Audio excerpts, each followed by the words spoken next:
How to add lipstick in Picsart. In this video, I'm going to show you how you can easily add or edit lipstick in Picsart. First of all, open your Picsart application. Now, here in the middle, you can see this plus icon. Tap on this to create or open your project.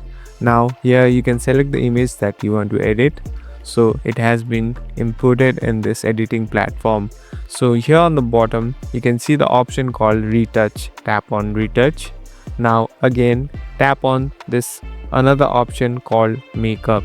So tap on makeup. In this first section here, you can see lipstick. So these are the shades of the lipstick that are available. So if you tap on any one of them, the lipstick color will be changed.